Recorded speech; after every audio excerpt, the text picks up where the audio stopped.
கர்நாடக மாநிலம் பெங்களூரு, மைசூரு உள்ளிட்ட முக்கிய நகரங்களில் உள்ள பண்ணை வீடுகளில் அடிக்கடி போதைப் பொருட்களோடு ரேவ் பார்ட்டி நடப்பதும் போலீசார் அவர்களை கைது செய்வதும் வாடிக்கையாக மாறியுள்ளது.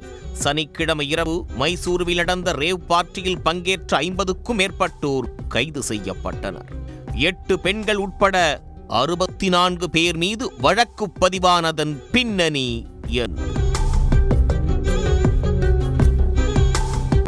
ஐடி நிறுவனங்கள் உள்ளிட்ட பெரும் சர்வதேச நிறுவனங்கள் அதிகமுள்ள பெங்களூரு, மைசூரு உள்ளிட்ட இடங்களில் அடிக்கடி சட்டவிரோதமாக ரேவ் பார்ட்டி நடத்தப்பட்டு வருகிறது.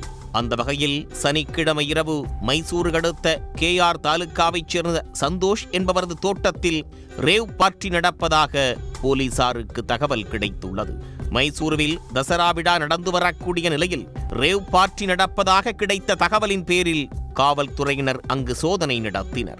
அங்கு சென்று போலீசார் ஆய்வு செய்த போது தொழிலதிபர்கள், மாணவர்கள் மற்றும் இளம் பெண்கள் என 60க்கும் மேற்பட்டவர்கள் அந்த ரேவ் பார்ட்டியில் பங்கேற்றிருந்தது தெரியவந்தது.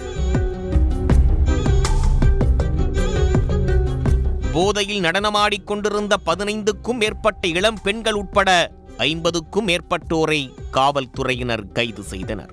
அவர்கள் மடிக்கேரி, பெங்களூரு, தமிழ்நாடு உள்ளிட்ட பல்வேறு பகுதிகளைச் சேர்ந்தவர்கள் என்பது தெரியவந்தது. நிகழ்விடத்தில் போதைப் பொருட்கள் எதுவும் கிடைக்காத நிலையில் கைது செய்யப்பட்டவர்களின் இரத்த மாதிரி மருத்துவ பரிசோதனைக்கு அனுப்பி வைக்கப்பட்டிருப்பதாக மைசூர் SP விஷ்ணுவர்தன் தெரிவித்துள்ளார். உடனுக்குடன் செய்திகளை தெரிந்து கொள்ள சன் நியூஸ் பெல் ஐகானை கிளிக் பண்ணுங்க.